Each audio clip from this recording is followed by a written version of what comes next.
Comme tu es belle, avoir 20 ans au pays des talibans, où l'histoire, vous venez de le voir, de deux amies, Sofia et Nigina, qui malgré l'arrivée des talibans au pouvoir, ont cherché jusqu'au bout à maintenir un semblant de liberté dans un salon de beauté en plein cœur de Kaboul, avant de choisir l'exil. Preuve, s'il le fallait, de la terrible oppression dont font désormais l'objet des femmes afghanes dans leur pays. Les deux réalisatrices de ce documentaire sont maintenant avec nous sur ce plateau de Débat Doc. Solène Chalvon-Fioriti, pour commencer, bienvenue à vous.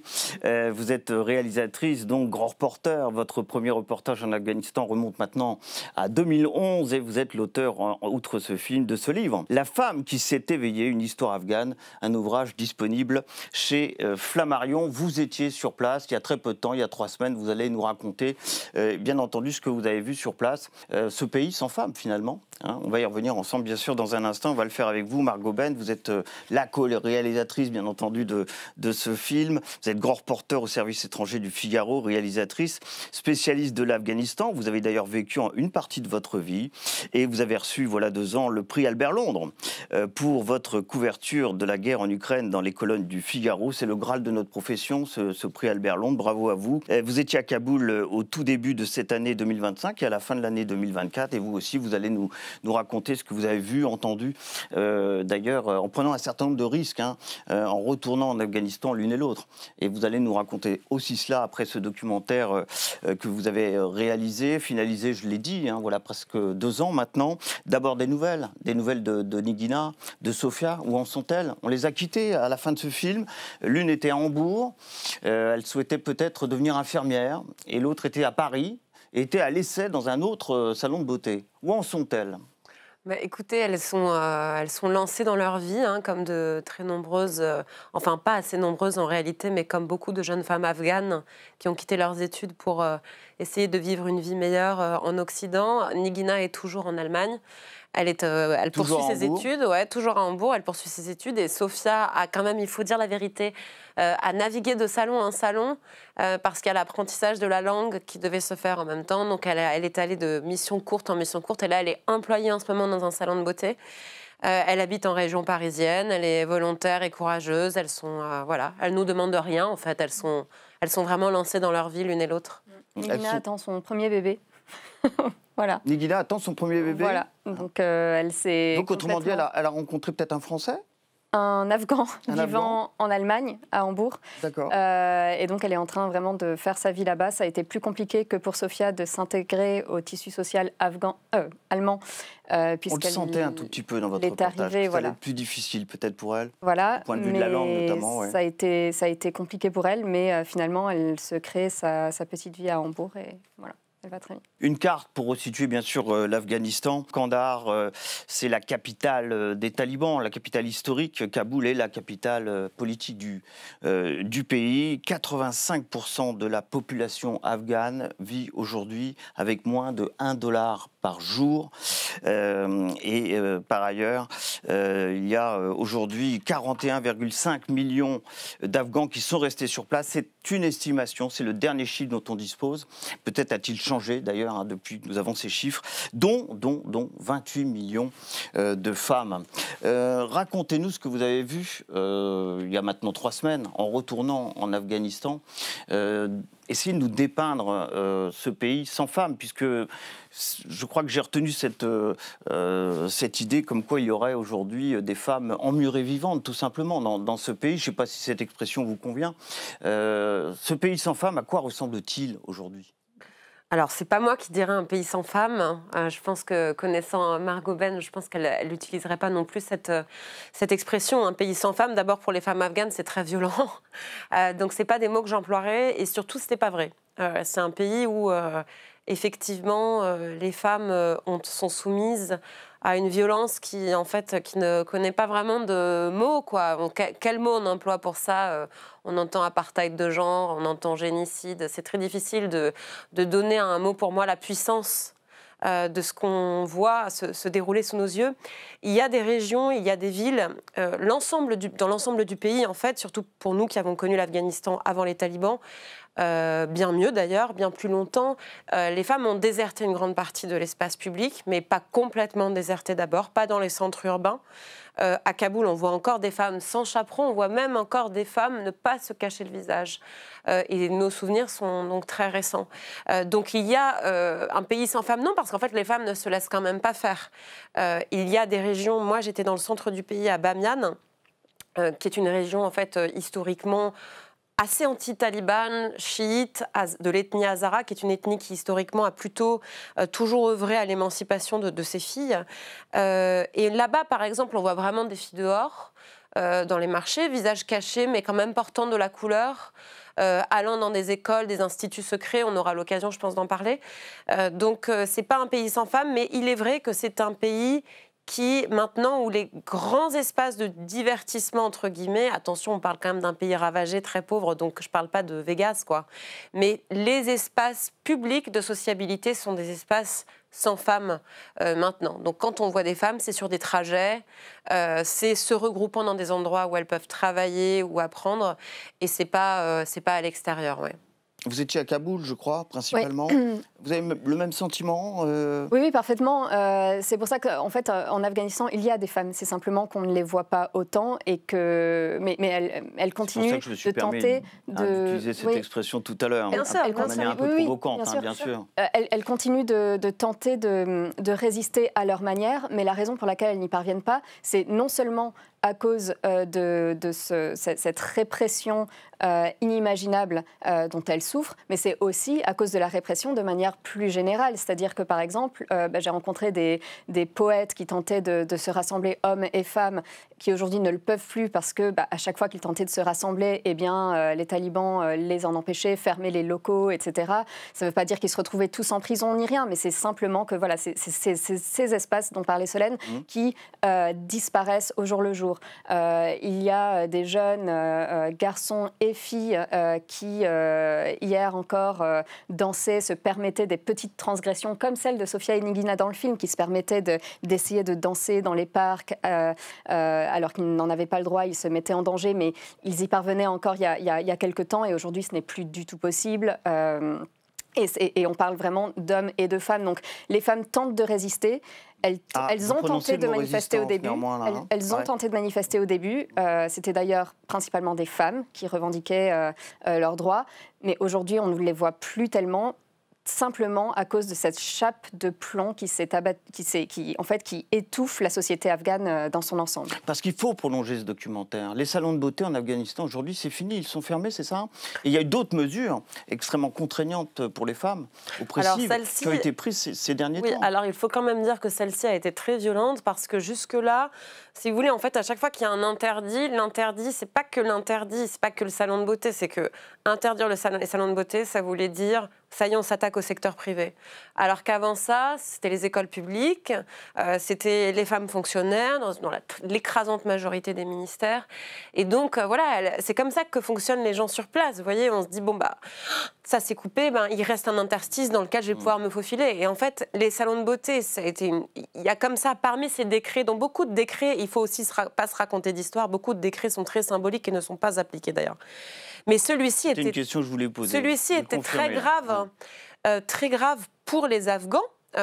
Pas du tout que pour les Afghanes, pour les Afghans, parce que vous l'avez rappelé tout à l'heure, dans un pays ravagé avec un tel taux de pauvreté, évidemment que quand vous avez un salaire au sein d'un institut de beauté, c'est pas vous et votre mari que vous faites vivre, c'est 15 personnes autour de vous. Les salons de beauté en Afghanistan, on voit ça en Orient, dans plein d'autres endroits, ce sont des institutions, j'ai envie de dire presque biologiques du peuple, c'est-à-dire que vous n'allez pas vous marier sans passer par un salon de beauté, quel que soit presque votre niveau social. Donc ils existaient par dizaines de milliers et représenter l'un des derniers endroits juste de sociabilité. On parle de femmes qui ne peuvent pas se parler puisqu'il n'y a plus d'espace. Et encore une fois, il n'y a pas d'espace extérieur. Donc la fermeture des salons de beauté a été pour nous, qui avons passé tellement d'endroits, tellement de temps dans ces endroits-là, a été pour nous effectivement... et bien sûr, et d'abord pour les Afghanes, une nouvelle absolument catastrophique.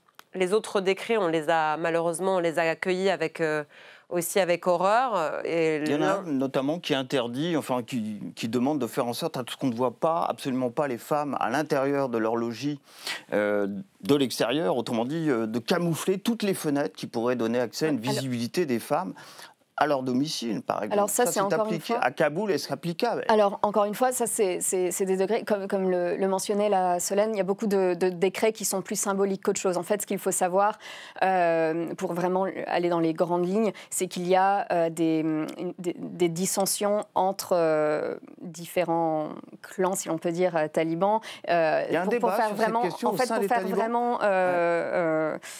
Court. Il y a les talibans de Kandahar avec l'émir de l'émirat islamique d'Afghanistan qui se trouve à Kandahar et qui n'a absolument pas envie de transiger sur quoi que ce soit et qui doit surtout asseoir son pouvoir et asseoir son autorité et qui sort ce type de décret justement pour ajouter non seulement à la répression, mais surtout à son assise à lui. Et souvent, il sort ce type de décret à chaque fois que, donc justement, les talibans plus politiciens de Kaboul se rendent dans le Golfe pour discuter avec des diplomates internationaux, pour tenter de s'ouvrir, tant que faire se peut, au monde extérieur. Et donc, il y a ce rapport de force-là, dont sont victimes en premier lieu les femmes, mais aussi les Afghans dans leur ensemble. Et ce type de décrets qui nous paraissent complètement lunaires, il y avait aussi un décret, je pense, qui mentionnait que les femmes ne pouvaient plus du tout montrer leur visage. Bon, dans les faits, ça l'a été rappelé, c'est pas le cas partout. Donc, ce sont des décrets qui ont une vertu légale, hein, mais qui ne sont pas toujours appliqués. Et puis, ce qu'il faut savoir aussi, c'est que cela varie aussi dans le pays en fonction des régions, en fonction des chefs talibans locaux, comme c'était le cas avant en Afghanistan par ailleurs. J'ai vu que l'incarnation de la corruption pour les talibans, c'est la liberté de la femme, justement. Parce qu'on peut se demander pourquoi un tel acharnement contre les femmes. Bon, ça c'est la question à 12 millions, hein, si vous voulez. Au début, on a pensé que, bien sûr, la cible des talibans, et d'ailleurs nous les premières, c'était les citadines vraiment... type Sofia et Nigina, qui sont l'incarnation de tout ce que les talibans détestent. Petite classe moyenne, qui travaille, qui met de la couleur, qui se maquille à outrance, qui fait des selfies, déteste les téléphones. Hein. Pour eux, les filles qui ont des téléphones dans la rue sont des filles de mauvaise vie. D'ailleurs, il y a des endroits dans le sud du pays où vous voyez plus de filles avec des téléphones. Mais il y a eu un vrai glissement qui s'est opéré. Je pense que c'est aussi ça qui est intéressant de raconter, c'est que, en fait, quand il y a quelques mois, ils interdisent les instituts pour former les sages-femmes, qui sont les sages-femmes qui vont accoucher les femmes des talibans, qui vont aider leurs filles, qui vont aider leurs mères, dont ils ont besoin, je veux dire, même eux, dans leur mode de vie, aussi rudimentaire soit-il. On voit très bien qu'en fait, la cible, c'est pas la corruption de la femme de petite vie citadine, c'est pas ça. C'est la femme c'est la femme où qu'elle soit. Et d'ailleurs, ce qui est intéressant, c'est que et j'ai vraiment vu ça il y a quelques semaines, on voit très bien les endroits où les Afghanes ne se laissent pas faire. Je ne parle pas de résistance superbe, je parle de juste, dans mon quotidien, de contourner des interdits avec ces stratégies de contournement qu'on voit en fait dans plein de dictatures. Et en fait, on voit très bien que ceux qui peuvent se payer les moyens de résister, c'est-à-dire d'envoyer leurs enfants dans des instituts privés, sont les gens qui ont de l'argent. Donc en fait, les talibans qui se sont posés devant nous tous comme vraiment les chantres de la sobriété, de l'anticorruption, voilà, et des hommes qui seraient, c'est vrai, des maîtres des campagnes proches du peuple, et ben en fait, qui punissent-ils en premier chef? Ce sont les pauvres. Parce que les pauvres n'ont pas les moyens de se payer la madrasa ou de se payer l'institut privé. Donc c'est tout le paradoxe de ce système qui est voilà, très pervers finalement. On va voir un extrait de votre film. C'est Nigina qui s'exprime et à l'époque, elle était déjà exilée à Hambourg. On l'écoute. از مردم گرفته اصلا از مردم افغانستان است که طالب آمد هیچ کس صدای خود بلند نکرد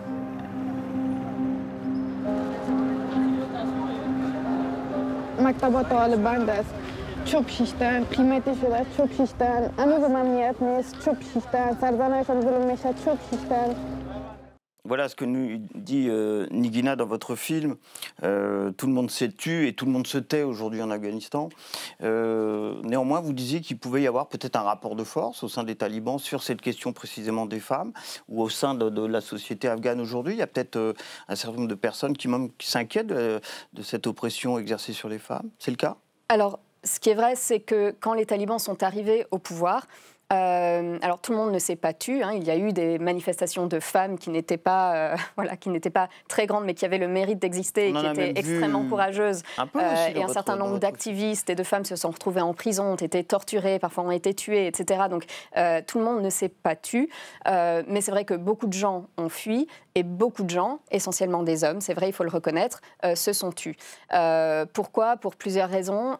Déjà parce que l'Afghanistan est un pays qui était en guerre depuis, alors ça dépend où on commence à raconter l'histoire de l'Afghanistan, mais enfin ça fait des décennies que l'Afghanistan était en guerre et donc beaucoup d'Afghans étaient simplement heureux que la guerre soit finie. C'est vrai surtout des Afghans vivant en province et qui étaient en premier lieu touchés par la guerre, par les frappes de drones, par les attaques, notamment les bavures faites par des forces pro-gouvernementales, etc. etc. Donc c'est un pays qui a retrouvé une forme de sécurité avec ce retour des talibans. C'est-à-dire qu'en tout cas, ils espéraient en tout cas le retour d'une certaine forme de sécurité et ils voyaient plutôt d'un bon œil le départ des Américains et de la communauté internationale et la prise de pouvoir par les frères afghans, donc qui font partie de ce pays, qui contrôlait déjà un certain nombre de districts, de provinces, et donc un certain nombre d'Afghans, notamment dans les provinces et notamment les plus conservateurs, mais qui constituent quand même une grande partie du pays, voyaient plutôt d'un bon œil ou pas d'un trop mauvais œil la venue des talibans au pouvoir. Il y a un certain nombre de raisons qui faisaient qu'ils ont été accueillis aussi la kleptocratie qui était au pouvoir auparavant, je veux dire la République démocratique d'Afghanistan qui avait été en grande partie...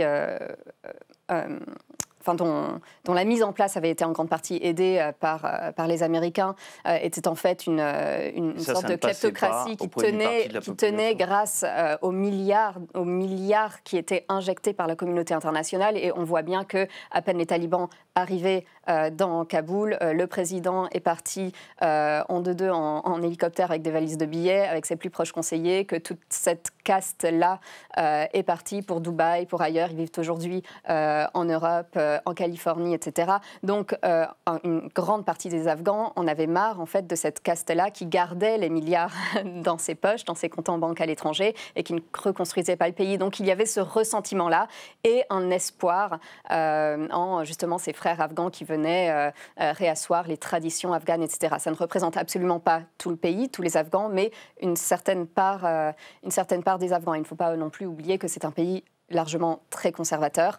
Voilà. Mais je voudrais tout de même rappeler que tous ces décrets dont on parle et toutes ces choses dont on parlait avec les talibans qui empêchent les femmes de devenir sage-femme, etc. C'était des choses qu'on voyait déjà, donc avec Solène, quand on faisait des reportages sous la République démocratique précédente, mais qui existaient dans des districts très particuliers du pays, des districts pashtuns, donc de l'ethnie pashtun dont sont issus la majorité des talibans. Et en fait, ça n'a absolument rien à voir avec la religion ou avec la vision ultra-rigoriste du Coran des talibans, mais c'est plutôt quelque chose qu'ils vont aller puiser dans des traditions ancestrales des Pashtuns. On n'avait pas vu sous le pouvoir précédent, c'était tout de même l'interdiction à la scolarisation pour les filles, après 12 ans.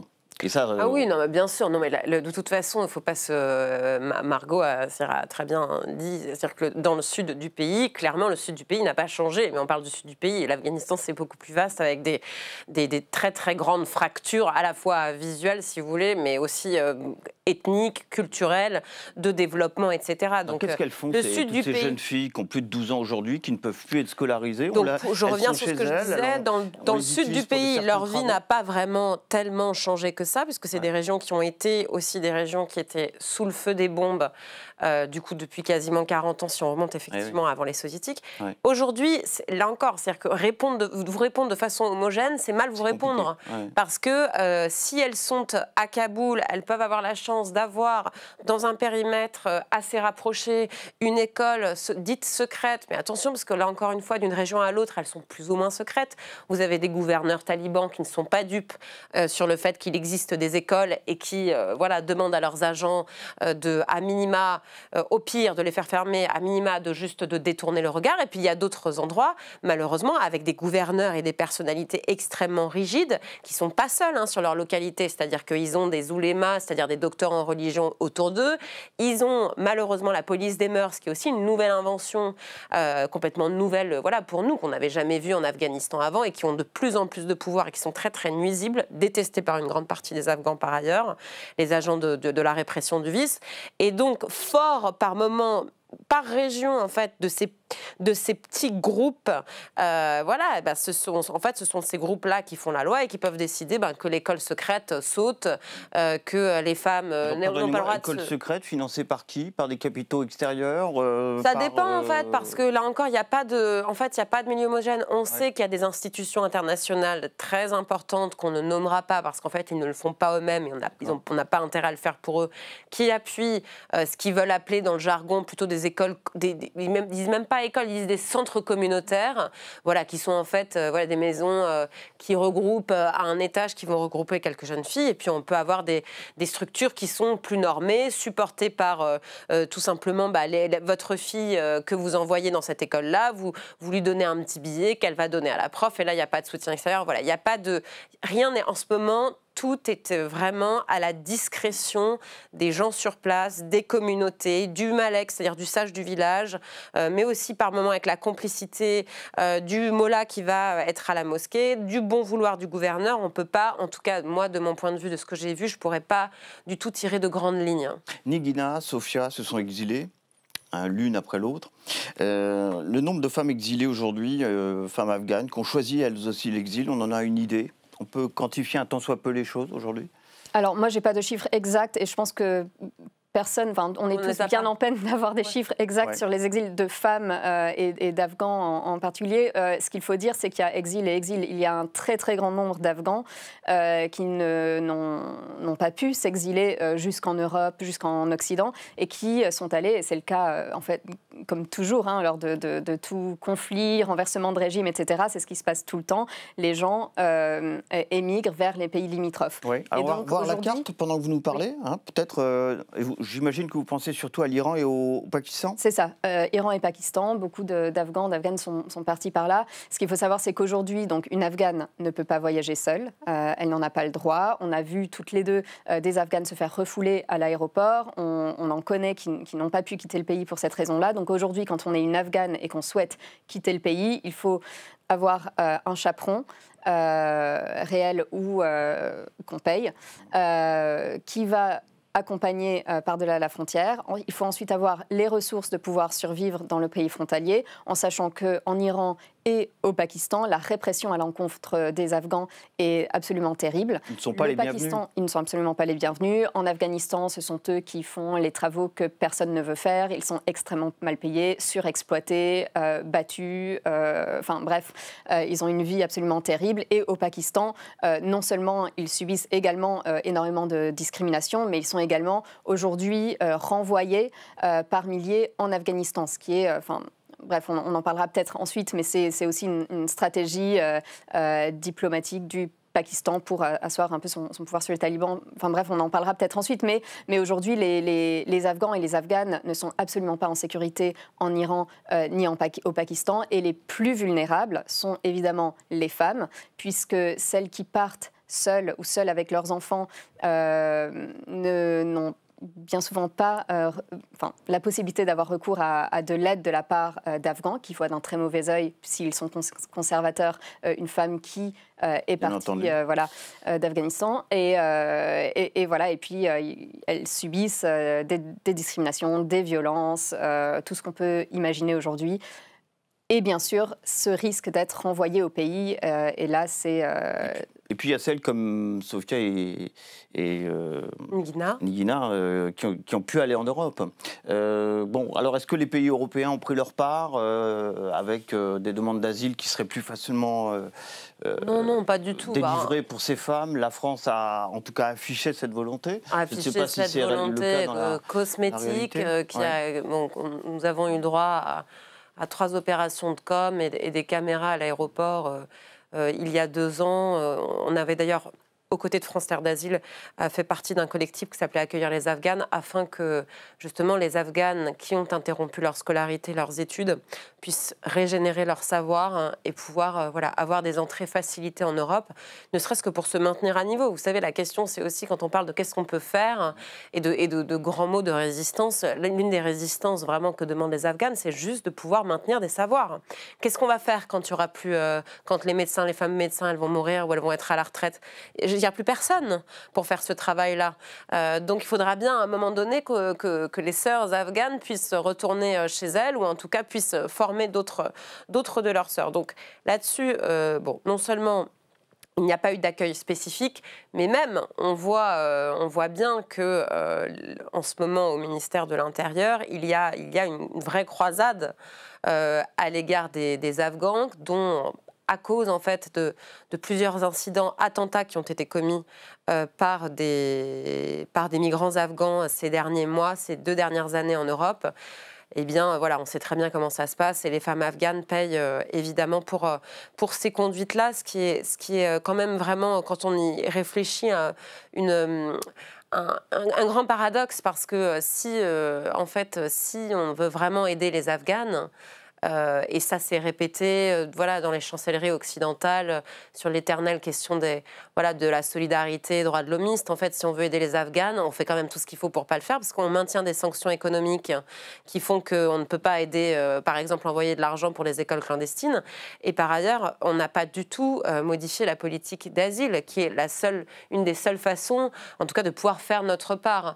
Donc il y a là encore une grande hypocrisie. Sachant aussi que ce régime afghan n'est reconnu d'aucune grande puissance occidentale et pas non plus reconnu par Islamabad, au Pakistan.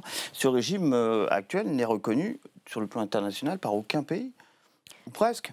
Oui, c'est ça. Et juste pour rebondir sur ce que disait très justement Solène, ce qu'il faut savoir aussi, c'est que la raison pour laquelle, parce qu'on parlait des attentats qui avaient pu être commis par des ressortissants afghans, etc. Oui. Mais en fait, l'une des choses l'un des problèmes les plus criants que nous, on a pu identifier, en tout cas, on continue encore aujourd'hui, mais bon, c'est un peu plus compliqué, lorsqu'on on était vraiment dans le dur et qu'on tentait de militer pour une approche un peu plus pragmatique de l'accueil des Afghans et des Afghanes, ce qu'on voyait, c'est que les dossiers les plus sensibles, les personnes les plus vulnérables, qui étaient quasiment tout le temps des femmes seules qui avaient fui l'Afghanistan, ces dossiers-là n'étaient pas perçus par les chancelleries, par exemple au Pakistan, en Iran, parce que ils avaient tellement de dossiers qu'ils étaient complètement submergés de demandes de visa d'Afghans et d'Afghanes, et ils n'avaient simplement pas les moyens, les ressources humaines pour identifier les dossiers des femmes seules, les plus vulnérables, qui avaient vraiment besoin, qui avaient pu résister contre les talibans, qui avaient pu être médiatisés dans leur pays et donc qui étaient vraiment, réellement en danger. Et donc, on a accueilli les Afghans qui ont pu être accueillis, mais parfois ça s'est fait vraiment... il n'y avait pas vraiment de sélection. Et donc, des personnes ont pu venir dans notre pays qui n'étaient peut-être pas aussi en danger que ces femmes-là, qui restent sur le carreau en Afghanistan ou au Pakistan. Est-ce que la communauté internationale a encore plusieurs moyens de pression sur ce régime taliban, concernant le sort des femmes afghanes notamment? Écoutez, on a essayé. Ce qui est sûr, c'est que là, c'est ce qui est intéressant par rapport au moment où est sorti ce film, si vous voulez, c'est que maintenant, on a justement l'expérience. On ne peut pas encore se dire, on va essayer autre chose avec eux, une nouvelle réunion au Qatar, une nouvelle rencontre en Azerbaïdjan, etc. Enfin, franchement, des moments de rencontre entre les talibans et l'Occident, et pas que l'Occident. C'est-à-dire que, encore une fois, décentrons-nous 2 secondes. C'est-à-dire que pour le Pakistan, pour l'Iran, pour des pays pays avec des voix islamiques fortes, comme par exemple Al-Azhar en Égypte, en fait, c'est une aberration. C'est une aberration, c'est presque un blasphème. C'est-à-dire que la question notamment d'interdire, comme le font les talibans, d'interdire les femmes des bains publics, alors qu'il est très clairement écrit dans le Coran que vous devez prendre soin, au sens strict, de l'hygiène de votre fille, de votre femme, c'est une aberration théologique. Donc en fait, ces rencontres-là, elles ont eu lieu, elles continuent d'avoir lieu, notamment entre le Pakistan, avant que ça parte trop mal, parce qu'en plus maintenant les échanges sont très tendus, mais ont eu vraiment lieu entre des docteurs de religion pakistanais et des talibans. Il ne s'est jamais rien passé. Et donc si vous voulez conditionner ce dilemme, il est impossible à relever. Arrêtons aussi de penser qu'on peut solutionner quelque chose qui est proprement sidérant. C'est-à-dire que si vous dites aux talibans, ben, si vous ne changez pas, si vous assouplissez pas votre politique à l'égard des femmes, on ne va pas vous envoyer l'aide humanitaire. Mais qu'est-ce qui va se passer ? Ben, ils vont refuser l'aide humanitaire. C'est-à-dire, et donc qu'est-ce qu'on fait nous ? On accepte que des millions, vous l'avez dit, plus de 80% des Afghans, ils ont faim. Donc en fait, nous, on va accepter ce chantage, on va introduire un chantage pareil. Donc il faut accepter aussi, je crois, c'est quelque chose même personnellement qui nous traverse toutes les deux, parce qu'on a aussi habité dans ce pays, on a un lien viscéral, mais je crois que moi, je vais mieux, et que pour beaucoup, ça va mieux, aussi en admettant qu'il est très difficile de lire dans les intentions de ces gens, qu'il était très difficile d'imaginer que le rapport de force se serait à ce point concentré dans le sud du pays, et surtout, par exemple, l'émanation visuelle la plus choquante pour quelqu'un comme moi, c'est que maintenant vous sortez, et Margot a passé du temps à Kaboul, elle l'a vu encore plus que moi récemment, c'est-à-dire que vous sortez de l'aéroport et vous avez des agents du renseignement partout. C'était pas du tout comme ça avant. On ne pouvait pas imaginer qu'ils allaient mettre le paquet à ce point sur le sécuritaire. Vous ne pouviez pas imaginer que la police des mœurs, quand ils ont débarqué, je me souviens très bien, on était ensemble, et qu'on a vu 2-3 mecs en blouse blanche, parce que c'est à ça qu'on les reconnaît, vice et vertu. Vraiment, ils étaient là, mais les gens se moquaient d'eux. Ils arrêtaient les gens dans les carrefours pour leur dire, bah, c'est ta musique. Bon, ils ne sont pas armés, hein. Vous savez, vice et vertu, ils n'utilisent même pas les fouets. Donc franchement, les Afghans... Mais en fait, dans certains endroits, ils sont devenus très forts. C'est-à-dire qu'ils sont en capacité, dans des villages où il n'y a plus qu'un bazar pour femmes, pour permettre aux femmes de se rencontrer, mais ils se lèvent un beau matin, ils disent « j'ai vu une fille qui n'était pas bien couverte », c'est-à-dire en gros, on devait voir un œil ou que sais-je, et il faut fermer le bazar.